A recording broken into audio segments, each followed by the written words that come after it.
Bienvenue sur le podcast Le français avec Yasmine.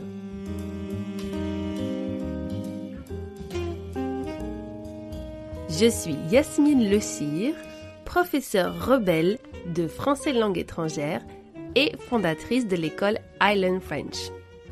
Une école qui offre des cours de français pour adultes dans le monde entier. Avec Le français avec Yasmine, je te propose d'apprendre et pratiquer le français sans te torturer ni t'ennuyer. Mars, ou plus précisément le 8 mars, le jour international des droits de la femme. Certains diront qu'on en parle trop, d'autres pas assez.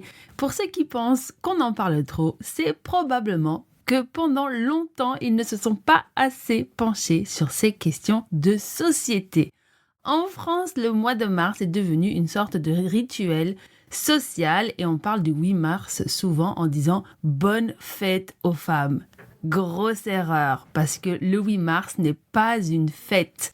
Le 8 mars, c'est la journée donc internationale des droits de la femme et tu verras dans cet épisode, l'acquisition de ces droits n'a pas été un long fleuve tranquille, que du contraire.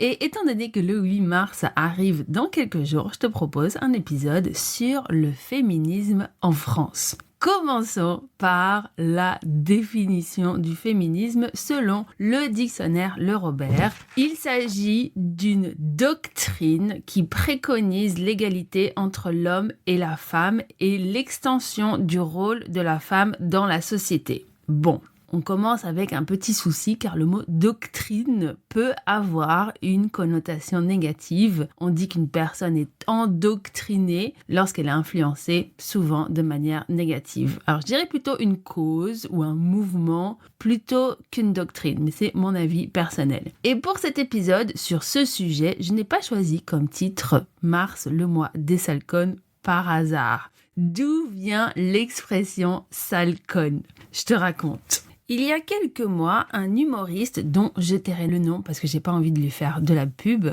était accusé de viol et la justice a décidé d'un non-lieu. Un non-lieu ne veut pas dire qu'il est innocent et ça veut dire aussi qu'il n'a pas été acquitté. Il reste présumé innocent, mais la justice ne s'est pas prononcée, ne s'est même jamais prononcée sur son innocence ou sur sa culpabilité. Bon, en termes de viol, c'est toujours très compliqué de prouver.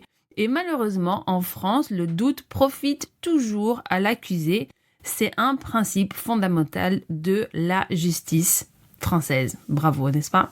Donc, comme la justice n'a pas assez d'éléments après 3 ans d'absence, cet humoriste a décidé de remonter sur scène et cela n'a pas plu aux associations féministes qui ont décidé de perturber son spectacle. Suite à quoi, il a reçu le soutien de Brigitte Macron qui était venue le voir lors de sa 2e représentation. Donc, la première représentation a été perturbée. Et à la 2e représentation, Brigitte Macron est allée le voir en coulisses. Et dans une vidéo qui a fuité sur les réseaux sociaux, on les voit tous les deux. Lui exprime qu'il a le trac et qu'il stresse. Et elle lui dit « Ah, mais faut pas stresser à cause de ces sales connes, on va s'en occuper. » En faisant référence aux militantes féministes qui étaient dans la salle. Bravo Brigitte. Alors, ce n'est pas la première fois qu'un dérapage de ce style arrive. Gérard Depardieu, qui avait été poursuivi en justice pour des agressions sexuelles, il a été condamné. Mais avant son procès, Emmanuel Macron lui avait apporté tout son soutien en disant que c'était un très très grand acteur, un monument du cinéma français. Et finalement, Depardieu a été condamné. Donc là, bravo Manu. Ces messages, parmi tant d'autres, montrent qu'au plus haut du sommet de la société française, les violences faites aux femmes ne sont pas encore une priorité, alors que pourtant Macron avait dit que c'était l'une des grandes causes du quinquennat. Pas du tout. On préfère toujours chouchouter encore l'agresseur. Ces messages révèlent la banalisation du mépris, notamment envers les femmes et surtout envers les victimes, les femmes et les enfants. Attention. Mais il y a aussi des hommes qui sont victimes, donc tout le monde. Les victimes en règle générale. Et je fais une mini parenthèse, le mépris existe aussi donc envers les victimes de pédocriminalité. Même combat, c'est la même chose. Ces messages révèlent aussi la violence symbolique du langage. Donc, quand tu as des convictions féministes, tu es automatiquement une sale conne. Et la facilité avec laquelle on peut soutenir une cause tout en participant à un système qui la nie. Et dernièrement, les femmes sont hystériques et les hommes sont en colère. C'est bien connu. Pour comprendre pourquoi cette phrase a autant résonné, il faut revenir à la base. Il faut comprendre ce qu'est le féminisme en France, d'où il vient, comment il s'est construit et pourquoi il divise parfois et pourquoi il dérange toujours. Cet épisode est divisé en plusieurs parties. La première partie, c'est un disclaimer. Ensuite, je vais te parler de mon histoire avec le féminisme, de la première vague du féminisme. Donc, on parlera du droit de vote, de la scolarisation des filles, les droits de l'homme, et ensuite de la deuxième vague. On parlera à ce moment-là de la maternité choisie, des comptes en banque. On parlera aussi de la troisième vague du féminisme en France avec le mouvement MeToo. Et je vais partager avec toi quelques chiffres et les valeurs que je défends. Commençons par le petit disclaimer que je suis obligée d'ajouter pour cet épisode. Donc, premièrement, le féminisme, c'est un gros sujet. Et je n'ai pas l'intention ni la prétention de faire de cet épisode un manifesto complet du féminisme en France. C'est impossible. Je ne suis pas journaliste, je suis professeure de français et une femme. Donc, étant donné que c'est un vaste sujet, je vais partager ce que je connais depuis mon prisme, ma perspective de Yasmine Le Cire, née en France, grandi en Belgique, enfant d'une famille avec une triple culture française, belge et algérienne et professeur de français.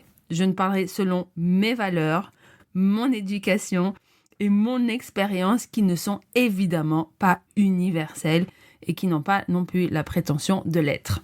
Donc, il se peut que tu ne sois pas tout à fait d'accord avec moi et c'est très bien, ok ? C'est la liberté aussi de choisir et d'avoir son opinion. Le deuxième point qui est important, c'est qu'il faut s'éduquer sur le féminisme et ça ne se fait pas avec un seul épisode de podcast. Il faut lire, écouter, se documenter, échanger et étant donné que ce sujet est donc très vaste, pour les membres du club, j'ai ajouté dans votre espace membre les personnes qui créent du contenu sur le féminisme à suivre sur les réseaux sociaux, les livres que j'ai lus sur le sujet et que je vous recommande et j'ai ajouté d'autres ressources tout au long de l'épisode. Tous les noms que je vais citer, ils seront repris dans votre espace membre. Donc, ne prenez pas note, sauf sur votre transcription. Tout vous attend dans votre espace membre. Le troisième point du disclaimer, c'est que si ce sujet te met mal à l'aise, soit A, tu fais partie du problème et pour toi, les femmes ne devraient pas avoir autant de visibilité. B, tu as besoin de t'éduquer sur le féminisme.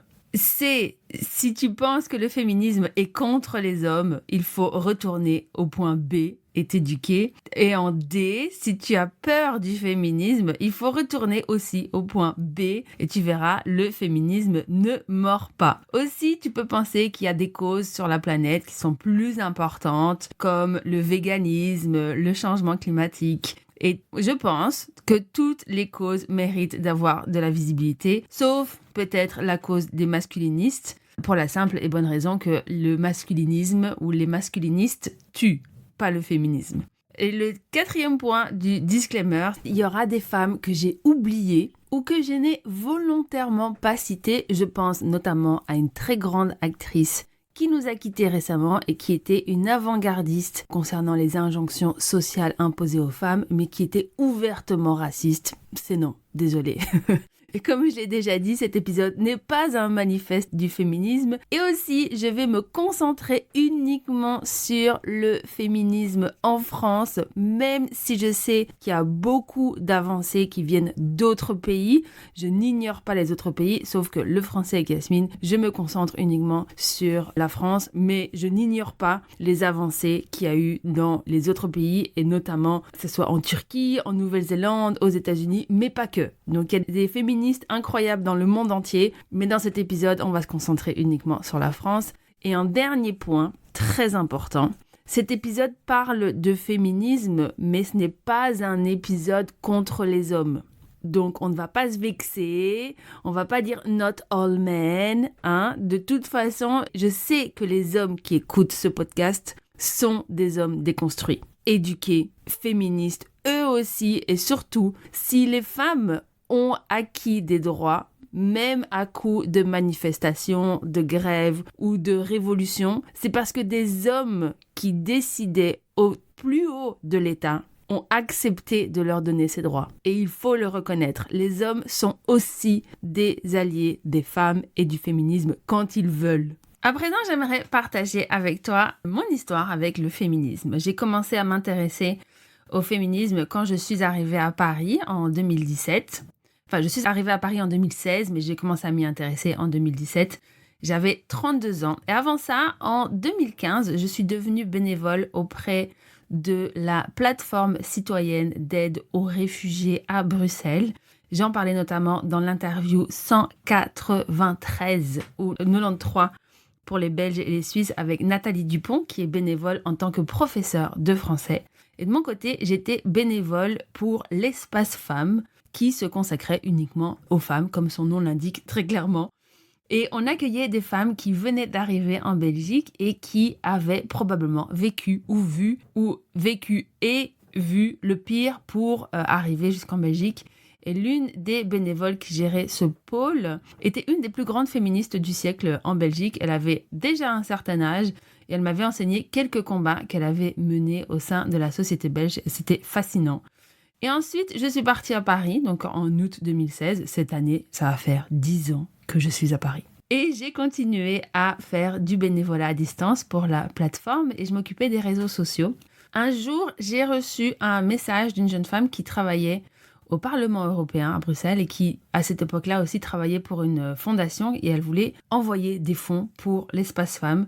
Elle voulait faire un don, donc je l'avais rencontrée pour un café à Paris et je lui avais dit « Mais moi, je ne suis pas une féministe. Hein. » Et elle m'a dit « Je pense que tu l'es sans le savoir car sinon tu ne serais pas bénévole à l'Espace Femmes. » Et elle avait touché un point. Et donc cette conversation m'avait fait beaucoup réfléchir et j'ai commencé à creuser le sujet et à lire et j'ai très vite réalisé que en fait j'avais grandi dans une famille ultra patriarcale. Mon père n'a jamais fait aucune tâche ménagère, mon frère non plus d'ailleurs. Par contre, je me souviens que ma mère et mon père voulaient que tous les deux je sois très active dans les tâches ménagères de la maison. Je gagnais mon argent de poche en repassant les chemises de mon père. Et putain, qu'est-ce que j'en ai repassé des chemises. Il mettait une chemise par jour, donc fais le calcul. Et je devais faire les courses, mais mon père ne savait rien faire et ne voulait rien faire. Donc c'était vraiment ce qui convenait à la dynamique du couple de mes parents, alors que ma mère était quand même parfois fatiguée, épuisée. Et j'avais aussi remarqué que mon frère et moi n'avions pas reçu la même éducation. Donc mes parents ne demandaient jamais à mon frère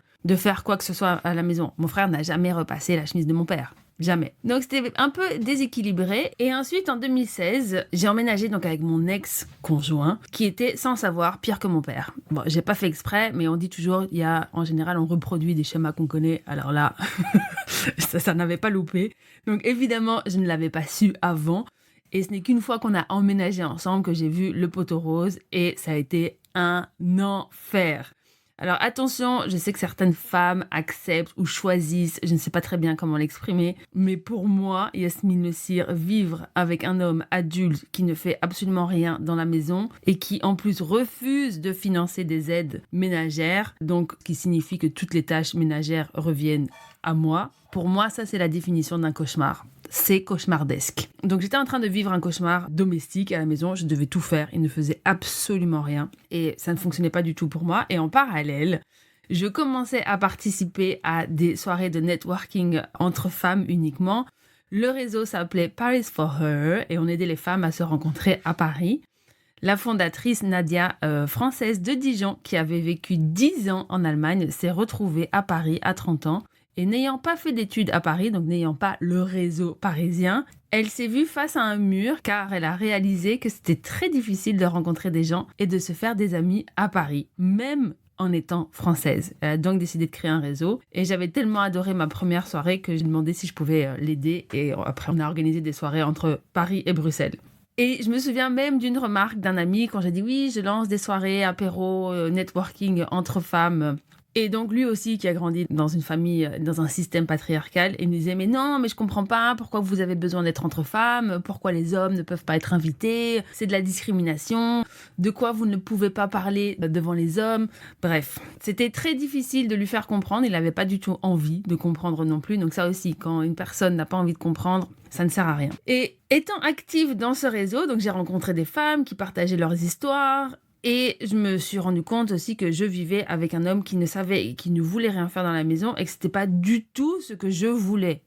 Donc là, en 2021, donc après quelques années quand même et 2 confinements, j'ai décidé de rompre et de devenir une femme à chat. Alors pour certains, c'est l'insulte suprême, tu vas devenir une femme à chat, mais je n'ai pas assez de mots, de vocabulaire pour te dire à quel point c'était la plus belle décision de ma vie. J'étais la plus heureuse au monde, j'étais libre, j'avais mes chats, j'étais toute seule chez moi, je faisais mon ménage pour moi. J'ai adoré cette période, vraiment. Donc tout ce qu'on peut me souhaiter, c'est d'être une femme à chat. Donc ça, c'est pour mon histoire avec le féminisme. Un petit peu comme ça, tu vois le décor. Et maintenant, on va passer à l'histoire du féminisme en France. Plutôt l'acquisition des droits des femmes en France qui ne s'est pas fait du jour au lendemain. Donc il y a plusieurs vagues, il y en a 3. Et on va commencer avec la première vague qui date de la fin du 19e siècle jusqu'au début du 20e siècle. Là, on va revenir donc à l'origine, quand le féminisme n'avait même pas encore de nom. Donc, selon les historiens de la Révolution française, les revendications féministes apparaissent très tôt, bien avant que le mot féminisme existe. En 1789, la Déclaration des droits de l'homme et du citoyen pose les bases de l'égalité uniquement pour les hommes. 2 ans plus tard, en 1791, Olympe de Gouges publie la Déclaration des droits de la femme et de la citoyenne. Elle y écrit une phrase devenue très célèbre: « La femme naît libre et demeure égale à l'homme en droit ». Alors c'est un texte fondamental et pourtant il sera ignoré. D'ailleurs, sa vie est très intéressante. Elle a été mariée de force à 17 ans et elle deviendra veuve quelques années après, et étant donné que les femmes n'avaient pas le droit d'écrire sans l'autorisation de leur mari, elle décide de ne pas se remarier. Elle était très engagée contre l'esclavage, elle a même écrit une pièce de théâtre pour dénoncer le sort des esclaves dans les colonies. Elle a aussi défendu le combat pour la création de maternité, la reconnaissance des enfants illégitimes, donc un enfant illégitime c'est un enfant hors mariage, le droit au divorce et à l'union libre et la libre recherche de paternité. Olympe de Gouges est l'une des pionnières du féminisme en France, mais elle sera guillotinée par ordre de Robespierre en 1793 et Olympe est la 2e femme à être guillotinée après Marie-Antoinette. Et donc, dès le départ, on voit donc une constante du féminisme français. Les femmes parlent, écrivent et revendiquent, mais le pouvoir politique ne les écoute pas. Et j'aime beaucoup cette blague. Est-ce que tu sais que ton mari est la meilleure personne pour garder tes secrets parce qu'il ne les a pas écoutés? Ah, je plaisante, évidemment, c'est une blague. Ensuite, au 19e siècle, les femmes militent sans droit, mais sans se taire. Donc, tout au long du 19e siècle, les femmes françaises n'ont aucun droit politique. Elles ne votent pas, elles ne sont pas éligibles, elles dépendent légalement de leur père et ensuite de leur mari. On dira merci au Code civil de Napoléon Bonaparte. Je t'en parlais dans l'épisode sur la différence entre madame et mademoiselle. Je pense que c'est l'épisode numéro 2 d'ailleurs. Et pourtant, donc, les luttes continuent même si elles n'ont pas le droit de voter. Et concernant le droit de vote, pour les hommes uniquement, il arrive en 1848. Et ici, je précise que les hommes se sont battus contre une élite bourgeoise et royale pour avoir accès au droit de vote. Ce droit n'a pas été octroyé dans la douceur non plus. Selon les archives de l'Assemblée nationale et les travaux historiques cités dans Universaliste, des femmes comme Hubertine Auclair se battent dès les années 1870 pour le droit de vote. Elle fonde en 1876 la Société pour le suffrage des femmes. Elle refuse de payer ses impôts. Bon, moi aussi, j'aimerais bien refuser de payer mes impôts.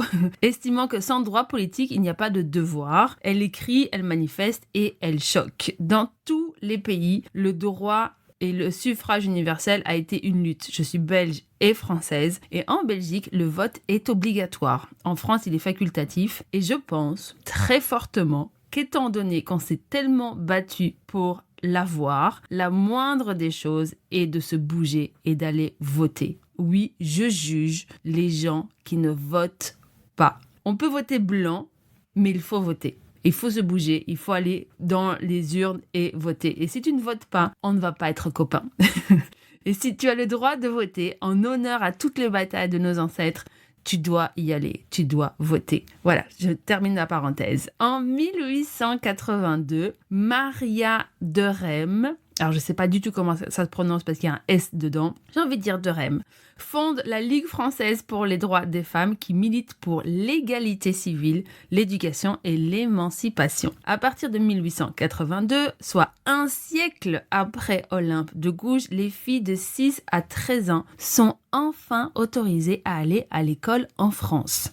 Les filles et les garçons sont séparés car ils ne reçoivent pas la même éducation. Et si tu te promènes à Paris, tu peux voir encore dans certaines écoles, écoles de garçons, écoles de filles. Et les garçons reçoivent une éducation qui leur permet d'aller jusqu'au bac. Les filles ne pourront passer leur bac qu'à partir de 1924, soit 42 ans après les garçons.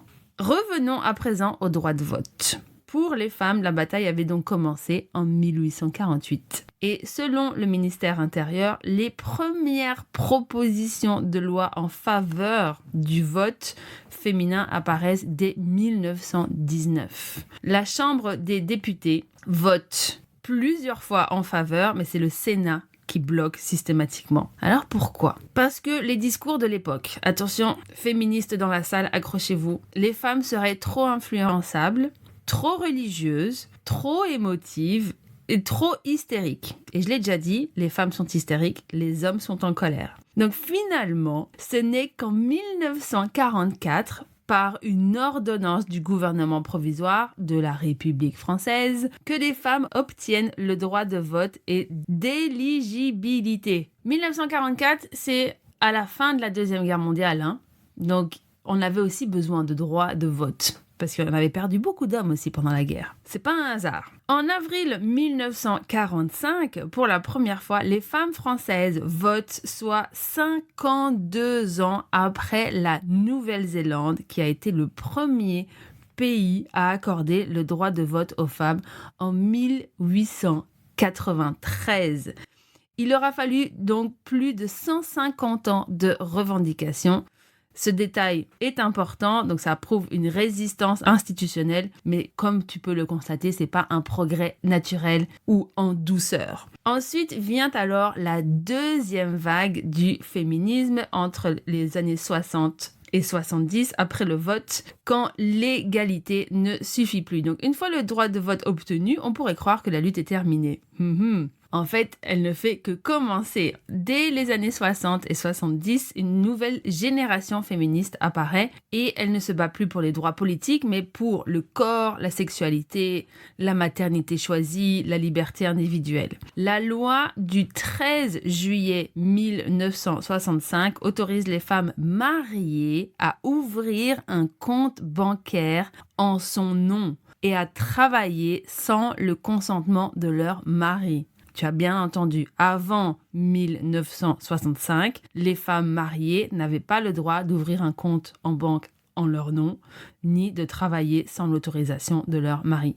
1965, c'est il n'y a pas si longtemps que ça. Elles étaient donc juridiquement considérées comme mineures et c'était encore un héritage de notre cher copain Napoléon Bonaparte. Ce code disait que le mari devait protection à sa femme et femme lui devait obéissance. Les femmes célibataires et veuves avaient le droit, mais pas les femmes mariées. En 1970, naît le mouvement de libération des femmes, donc le MLF, un mouvement volontairement non mixte, radical, collectif et profondément politique. Ce mouvement luttera pour la légalisation de l'avortement. En 1971, le manifeste des 343 marque un tournant historique. 343 femmes, dont la très célèbre avocate et féministe Gisèle Halimi déclare publiquement avoir avorté alors que l'avortement était encore illégal en France. Les femmes qui ont les moyens allaient à l'étranger pour se faire avorter, et on ne parle pas de 1 ou 2 femmes qui partaient à l'étranger en voiture ou en avion. On parle de bus entiers qui faisaient le voyage pour aller se faire avorter à l'étranger. Certains médecins acceptaient même de faire l'avortement en France, dans la plus grande clandestinité, évidemment. Et il y a une très grande hypocrisie à ce sujet, comme beaucoup d'autres, évidemment. Mais en général, quand ça concerne les femmes, c'est toujours un peu hypocrite. Concernant Gisèle Halimi, avocate franco-tunisienne, elle a fondé avec Simone de Beauvoir le mouvement féministe Choisir la cause des femmes. Et Gisèle rendra médiatique un procès aux assises d'un viol collectif pour changer la honte de Caen. En 1972, lors du procès de Bobigny, elle a défendu une femme qui avait avorté alors qu'elle avait été victime de viol. Je te parle de Gisèle Halimi parce qu'à l'heure à laquelle je suis en train d'enregistrer cet épisode, il y a un film sur sa vie qui vient de sortir ou qui va sortir. Donc je trouve que c'est très intéressant d'en parler. C'est d'ailleurs suite à ce procès, donc le procès de Bobigny, que le viol a enfin été reconnu comme un crime, et ces actes de désobéissance civile ont préparé le terrain pour la loi pour la légalisation de l'avortement, ou appelée aussi l'interruption volontaire de grossesse, l'IVG, de Simone Veil en 1975. Pour les membres du club, je vous mettrai évidemment toutes les informations sur Gisèle Halimi, mais aussi sur Simone Veil. Simone Veil, très très grande dame de l'histoire du féminisme en France. Elle a écrit un livre, il y a un article de presse que je vais ajouter aussi dans le club. Et son discours, évidemment, c'est ça que je voulais te dire. Je vais ajouter le discours qu'elle a prononcé pour légaliser l'avortement. Brillantissime. En 1982, pour réduire les inégalités, l'avortement est remboursé par la sécurité sociale. En 2024, donc il y a vraiment pas longtemps, la liberté garantie de recourir à l'IVG ou l'avortement est inscrite à la Constitution française. Je pense que la France est le seul pays au monde à l'avoir dans la Constitution. Information à confirmer, mais il me semble, je suis sûre à 99%, donc c'est quand même pas mal. Mais attention, ici, il est question de liberté, donc liberté garantie et non de droit à l'avortement. Donc c'est une avancée, mais les médecins en France ont le droit d'exercer leur droit de conscience, donc c'est-à-dire de ne pas réaliser un avortement si ce dernier est contre leurs convictions personnelles ou professionnelles. Quand je te parle d'hypocrisie, je te parlais aussi beaucoup d'hypocrisie dans l'épisode, je ne sais plus combien, sur la marche des fiertés, sur la Gay Pride et les droits des homosexuels en France. D'ailleurs, en France, il y a beaucoup de mouvements contre l'IVG, donc contre l'avortement, aujourd'hui, à l'heure à laquelle je suis en train d'enregistrer cet épisode en 2026. Et c'est les mêmes mouvements qui sont contre le mariage homosexuel. Et le plus fou, c'est que ces gens, ils vont créer des sites internet d'informations sur l'interruption volontaire de grossesse, donc sur l'avortement, et avec des numéros d'écoute. Et les jeunes femmes, ou les femmes, peu importe leur âge, qui veulent avoir des informations pour faire un avortement, vont appeler ces numéros. Et en fait, de l'autre côté, c'est des personnes qui sont contre l'avortement. Et ils vont culpabiliser les femmes, par exemple, en disant, s'il est là, il faut le garder. Si vous êtes enceinte, c'est un signe. Et si vous avortez, peut-être que vous n'allez plus jamais pouvoir tomber enceinte de votre vie. Donc, pensez aussi aux femmes qui n'arrivent pas à en avoir. Donc, tout un discours pour pouvoir culpabiliser les femmes pour ne pas avorter. C'est tout à fait légal. Ça existe en France aujourd'hui, en 2026, et je trouve ça complètement fou. Bref, c'est une parenthèse. La France est un pays assez taré. Enfin bon, encore une fois, ce droit n'est pas tombé du ciel, il a été arraché. On passe maintenant à la 3e vague, à partir des années 90 jusqu'à aujourd'hui. Le féminisme français se pluralise et il existe différents mouvements, différentes associations féministes et certains mouvements divergent sur plusieurs sujets. Donc certains mouvements encouragent ou s'opposent à la maternité, d'autres autorisent ou interdisent la prostitution et ou la pornographie, certains sont contre les personnes transgenres et d'autres sont pour. Certains mouvements sont inclusifs, peu importe les origines et les religions. D'autres vont s'opposer à certaines religions. Et la plus courante est pour, par exemple, critiquer les femmes voilées. Les femmes blanches ont longtemps été critiquées pour leur féminisme à la carte, c'est-à-dire se battre pour l'égalité, mais continuer à travailler avec des femmes très souvent de couleur venant de pays moins développés pour faire le ménage chez elles. Donc, c'était du féminisme pour elles, les femmes blanches, mais pas pour les femmes en situation de précarité. Concernant les violences faites aux femmes en France, en fait, j'aimerais partager avec toi une petite histoire, un truc que j'ai vécu. En 2005, je suis partie à 20 ans en Espagne, à Madrid d'ailleurs, pour apprendre l'espagnol et la seule chose que je savais dire, c'était Coca-Cola. Après quelques mois de cours intensifs, j'ai commencé à comprendre l'espagnol, enfin, et c'était donc il y a plus de 20 ans et il n'y avait pas de réseaux sociaux à cette époque-là. Donc 2005, il n'y avait pas Facebook, ou Facebook venait à peine de commencer ou d'arriver en Europe. Et je regardais donc souvent la télévision espagnole et j'étais toujours surprise de voir aux informations une banderole déroulante, je ne sais pas si ça s'appelle comme ça d'ailleurs, au bas de l'écran qui annonçait une nouvelle victime de violence conjugale. Donc cette information était visible partout. Tu la voyais à la télévision, aux informations, elle faisait la une des journaux. Donc dès qu'il y avait une victime de violence conjugale, c'était partout. On ne pouvait pas ne pas le savoir. Et c'est un dispositif qui faisait partie d'une loi qui a permis la création d'un système de protection avec des policiers, des tribunaux et des juges formés. Le résultat, le nombre de féminicides en Espagne a chuté de 35%. En France, pour avoir le nombre de féminicides à jour, la seule association qui les publie, c'est l'association Nous Toutes. Et en 2025, il y a eu 40 féminicides en Espagne et 167 en France. Et ce chiffre augmente chaque année. 167. Et chez nos voisins, il y en a eu 40. Donc tu vois, le chemin, il est encore très très long pour les femmes en France. En 2007, le mouvement MeToo aux États-Unis part de, je vais le prononcer avec l'accent français, Tarana Burke. Burke en français, ça sonne un peu bizarre d'ailleurs. Désolée. En octobre 2017, ce mouvement est devenu mondial et il a eu évidemment une répercussion en France aussi. Et la version française de MeToo sur les réseaux sociaux est aussi connue avec le hashtag Balance ton porc, qui signifie dénonce le cochon qui t'a fait quelque chose. Suite à ça, la chanteuse Angèle a fait Balance ton quoi, qui est aussi en lien avec ce hashtag de Balance ton porc. Et s'ensuivent donc des milliers de témoignages avec des noms d'hommes ayant dérapé en toute impunité.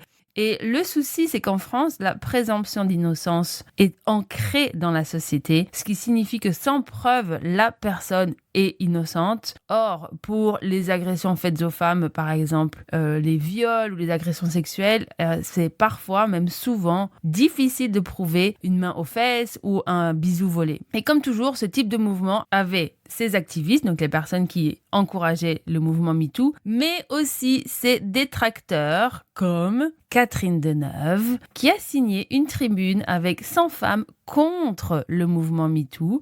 Pour les membres du club, je vous ai ajouté cet article, la tribune qu'elle a signée, dans votre espace membre et vous allez pouvoir la lire, elle est très intéressante. Et donc dans cette tribune, avec une centaine de femmes, toutes blanches, si je ne m'abuse, de milieux très favorisés et qui n'ont probablement jamais dû prendre un métro la nuit, qui ont tout un certain âge. Elles dénonçaient la défense d'une liberté d'importuner, donc venir t'approcher et t'importuner alors que tu n'as rien demandé. Pour moi, c'est non. Si je suis dans la rue et que tu viens me parler, j'ai pas envie. Bref. Un puritanisme, elle dénonce aussi la crainte de la chasse aux sorcières. Elle dénonce la défense de la séduction comme valeur culturelle. La séduction comme valeur culturelle. Franchement, il faut y aller, hein. Et l'inquiétude concernant la dénonciation publique sans procès. Alors, MeToo est donc bel et bien arrivé en France, mais contrairement aux États-Unis, le mouvement a eu quelques répercussions, mais très légèrement. Et puis, comme le montre la position de Brigitte Macron, avec cet humoriste dont je te parlais en début d'épisode, ou Emmanuel Macron avec Gérard Depardieu, tu vois, les victimes ne sont jamais soutenues. L'impunité a encore de beaux jours devant elle, c'est certain, et je parle aussi ici des victimes de pédocriminalité.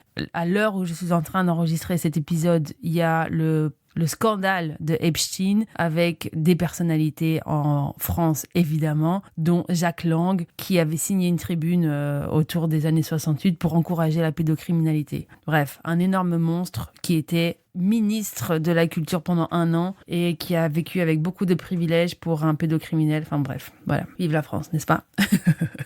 Mais MeToo a quand même lentement mais sûrement permis quelques avancées. Ouf. Donc, en 2018, il y a une loi contre les violences sexuelles et sexistes qui est un peu plus sévère. Donc, un bisou volé est considéré comme une agression sexuelle, une insulte sexiste aussi. Donc, en gros, si un mec te traite de salope dans la rue, tu as enfin le droit de porter plainte. Alors, vas-y pour un mec qui te traite de salope dans le métro pour aller chez les policiers. Bon, c'est logistiquement impossible, mais il y a quand même des lois. Et en fait, je prends cet exemple car un jour, j'ai eu le malheur de marcher sur un passage pour piétons dans mon quartier et un automobiliste de l'âge de mon père a dû freiner. Oh, le pauvre chouchou, il a dû freiner trop dur. Et il m'a donc klaxonné dessus parce qu'il arrivait à fond de balle. Mais le passage pour piétons était en plus juste devant un rond-point. Donc il était obligé de freiner. Mais là, étant donné que c'était moi qui passais sur le passage pour piétons, qui l'avait freiné, le niveau de frustration était assez difficile à supporter. Et donc il klaxonne et je lui montre le passage pour piétons sous mes pieds. Et quand il arrive à ma hauteur, il baisse sa fenêtre pour me crier un grand « salope !» juste parce qu'il avait dû freiner. T'imagines ?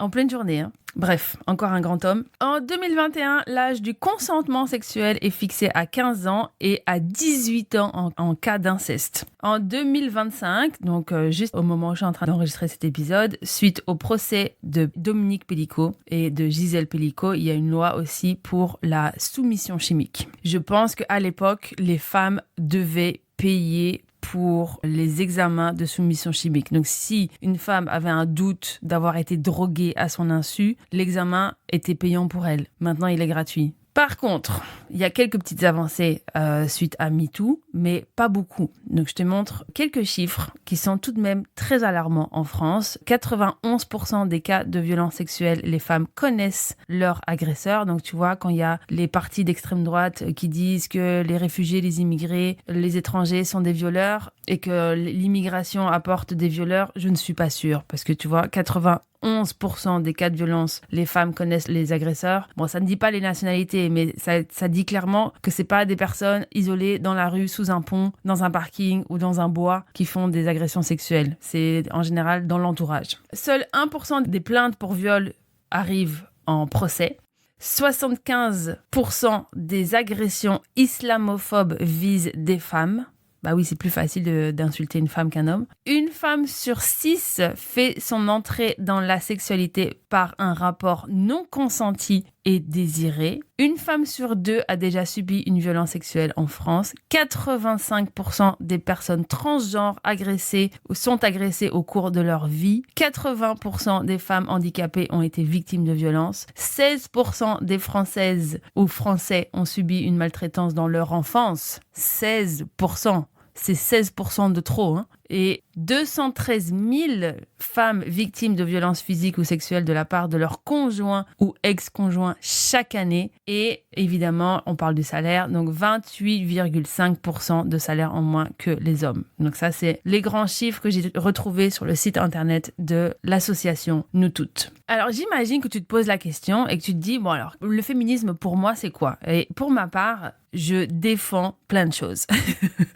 Je ne sais pas si je suis pour ou contre la prostitution, parce qu'en écrivant cet épisode, je me suis posé la question et je ne sais pas. Je n'arrive pas à répondre à cette question. J'ai lu un livre qui était pour et un autre qui était contre, justement pour me faire une idée du sujet. Et je me pose encore la question aujourd'hui. Je sais que l'équivalent féminin de la prostitution, donc des femmes qui partent dans des destinations exotiques pour passer du bon temps, existe aussi. Mais la question de la prostitution m'interpelle quand même. Parce que par exemple, en France, la prostitution, maintenant, c'est le client qui reçoit l'amende. Et comme, j'avais vu des reportages à ce sujet, comme le client prend le risque, maintenant, les clients ont des demandes complètement folles. Donc par exemple, sans préservatif, sans protection et des choses comme ça. Ce qui est complètement hypocrite parce que maintenant, à l'heure d'Internet, j'imagine qu'il y a des applications de prostitution. Donc, t'as pas besoin d'aller dans un bois ou au bois de Boulogne pour trouver une prostituée. Tu peux la trouver en ligne sans aucun problème. Donc, je trouve cette loi un peu hypocrite. Et puis, criminaliser l'homme, ok. Je sais que, par exemple, il me semble qu'en Suède, c'est le cas.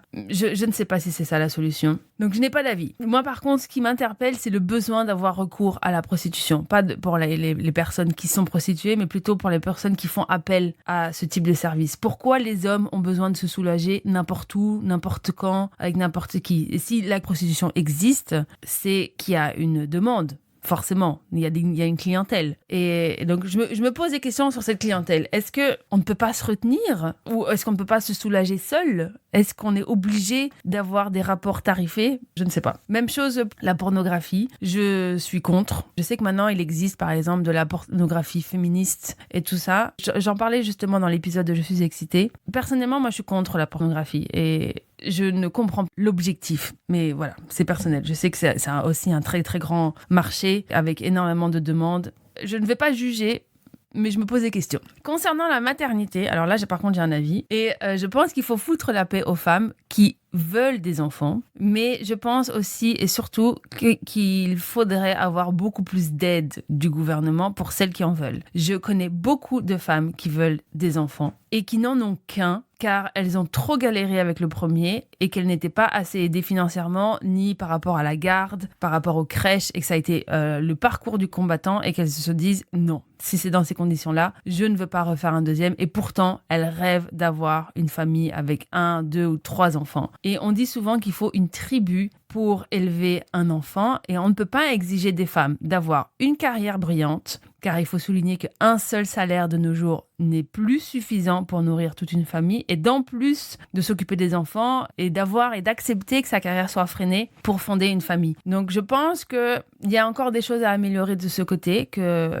financièrement les familles qui veulent avoir des enfants devraient pouvoir réaliser ce rêve. Aujourd'hui, à l'heure où j'enregistre cet épisode, on a un problème de natalité en France, les femmes ne font pas assez d'enfants et la population est vieillissante. Créons plus de crèches. Il n'y a pas de crèches. Donc, par exemple, à Paris, si tu as un enfant, tu dois réserver la place en crèche dès la conception de l'enfant. Ton enfant arrive dans 9 mois et tu dois déjà t'occuper d'avoir une place en crèche et c'est pas sûr que tu en aies une. Sauf si tu prends une crèche privée. Crèche privée, c'est un salaire. Donc, c'est de la folie. Donc, autour de moi, je sais qu'il y a beaucoup de personnes qui aimeraient en avoir plus et qui ne le font pas ou qui n'y arrivent pas ou qui attendent. Par exemple, je connais des personnes qui attendent que le premier enfant sorte de la crèche pour pouvoir se dégager un budget pour pouvoir mettre le deuxième. C'est fou. Je pense aussi que le congé de paternité, donc le congé des papas, devrait être plus long. Aujourd'hui, c'est 1 mois. Et il devrait être obligatoire, alors qu'aujourd'hui, il est facultatif. Le père a le droit de choisir s'il va rester 1 mois ou pas avec son bébé. Non, mais à quel moment? Un bébé, ça se fait à 2, congé de paternité obligatoire. Ça suffit. Après, je pense aussi qu'il faut foutre la paix aux femmes qui n'en veulent pas, comme moi, et arrêter de dire qu'on regrettera plus tard, qu'on est égoïste, qu'on va finir seul avec nos chats. Je te l'ai déjà dit, moi, c'est la meilleure chose qui peut m'arriver, c'est de finir seul avec mes chats. Et donc, c'est exactement le but. Moi, je veux finir avec mes chats, et donc j'aimerais finir seule. Et je ne serais pas malheureuse. Mais au pire, tu vois, les médecins, tout le monde m'a fait des remarques. Bon, maintenant, j'ai 40 ans, on arrête un peu de m'embêter avec cette question. Mais je me souviens, une médecin qui m'avait dit oui, mais il faut congeler vos ovocytes parce que on veut vous laisser le choix au cas où vous allez regretter. Ben, laissez-moi regretter en fait. Et il vaut mieux regretter de ne pas avoir d'enfant dans mon cas que de regretter d'en avoir. Laissez-moi le droit de regretter de ne pas avoir eu d'enfant. Jusqu'à présent, je le vis très bien. Donc voilà, qu'on foute la paix aux utérus des femmes. Je pense aussi qu'il faut légaliser l'avortement. Donc je me souviens d'une newsletter que j'avais envoyée notamment en 2024 quand la liberté d'accès à l'avortement était inscrite dans la Constitution et que je me suis fait traiter de meurtrière, de tueuse de bébés. Bah ouais, peut-être. Je pense aussi par exemple au port du voile et la présence dans l'espace public des femmes en règle générale. Les femmes sont toujours critiquées. Donc le décolleté est trop grand, le short est trop court, la jupe est trop courte, elle est trop couverte, elle n'est pas assez couverte. Si les hommes ont le droit de faire du sport dans la rue torse nu, je trouve que les femmes devraient avoir le droit de porter ce qu'elles veulent, y compris un voile religieux, si elles le veulent. Les femmes juives orthodoxes portent bien des perruques. Et dire que c'est de l'oppression masculine, je pense qu'une femme de 30 ans qui est en France a le droit de choisir d'elle-même. Parler d'oppression masculine et religieuse concernant les musulmans uniquement, je trouve que c'est quand même très fort de café, car quand on analyse les religions, il n'y a pas une seule religion qui n'oppresse pas les femmes. Donc, pas une. Et en plus, il faut savoir que ces femmes se font emmerder par tout le monde. Donc, elles se font emmerder dans leur communauté, car elles le portent ou elles le portent pas. Donc, il y a des personnes dans leur communauté qui disent « tu devrais pas le porter, tu es en France ». Il y en a d'autres qui disent « tu devrais le porter parce que tu es musulmane ». Et à l'extérieur aussi, elles se font critiquer parce qu'elles le portent, parce qu'elles le portent pas. Elles sont toujours jugées. Toujours jugées. Et je pense qu'on devrait leur foutre la paix. Donc, je suis pour le voile, je suis pour le burkini, que je trouve moche, mais en soi, si une femme a envie d'aller à la plage et qu'elle se sent plus à l'aise en burkini qu'en maillot de bain, laissons-la. Qu'est-ce que ça peut nous foutre? Je me souviens aussi d'une polémique pendant les confinements où un grand magasin de sport, Decathlon, avait commercialisé des voiles pour le sport. Bon, s'ils commercialisent ce type de voile pour faire du sport, c'est qu'il y a une demande. Et ils se sont fait incendier sur les réseaux sociaux parce que c'était du wokisme ou je sais plus ce qu'ils ont dit. Et ils ont retiré ces produits. Bon, c'est ridicule parce qu'ils ont fait moins de ventes. Ils ont écouté les personnes qui n'étaient pas tolérantes. Et ces femmes-là achètent leurs produits en ligne. Donc c'était un non-sujet. C'était juste du racisme décomplexé, de l'islamophobie encore une fois. Encore une fois, on attaque des femmes musulmanes et on les empêche d'avoir accès aux centres sportifs, à faire du sport. Si elles ont envie de faire du sport voilé, laissons-les faire du sport voilé. En France, pendant les Jeux Olympiques de Paris, la France est un pays laïque. Les femmes musulmanes ont eu interdiction de porter le voile lors de leurs épreuves. Et la femme qui a gagné le marathon a accepté sa médaille voilée en France. Je trouve que c'est une très très belle leçon. Qu'on foute la paix aux femmes et leurs cheveux. Bref, c'est un problème si c'est le choix du mari, mais ça c'est un autre sujet. Si c'est une femme qui, peu importe en fait, on devrait même pas en parler. Bref. Ensuite, un autre sujet sur le féminisme que je trouve très intéressant, c'est concernant les artistes qui dérapent. Donc, faut-il séparer l'homme de l'artiste? Et c'est une question qui se pose lorsqu'un artiste est un pédocriminel ou un violeur. Et personnellement, moi, je ne sépare pas l'homme de l'artiste. Si Hitler avait été musicien, personne n'écouterait ses chansons aujourd'hui. Personne. Et donc, c'est la même chose avec les criminels aujourd'hui. Donc, dans mon cas, je n'irai pas voir un spectacle de cet humoriste. Je ne regarde pas des films de Depardieu. Je ne regarde pas non plus des films de Polanski parce que je ne sépare pas l'homme de l'artiste. Et récemment, il y a eu un documentaire que je te recommande sur un très grand chanteur d'un groupe qui avait cartonné, avec lequel j'ai grandi, que j'ai adoré, qui s'appelle Noir Désir. Et le chanteur s'appelle Bertrand Cantat. Et il a fracassé, détruit, broyé son ex-copine qui s'appelait Marie Trintignant. Il l'a ruée de coups et il l'a laissée agoniser et elle est morte. Pendant très longtemps, c'était avant MeToo, ça a été considéré comme un crime passionnel, l'amour tue. Et pendant des années, on disait que le problème c'était elle parce qu'elle avait eu 4 enfants de 4 hommes différents, qu'elle était instable, alors que le problème c'était clairement lui. On ne frappe pas une femme et on ne tue pas une femme.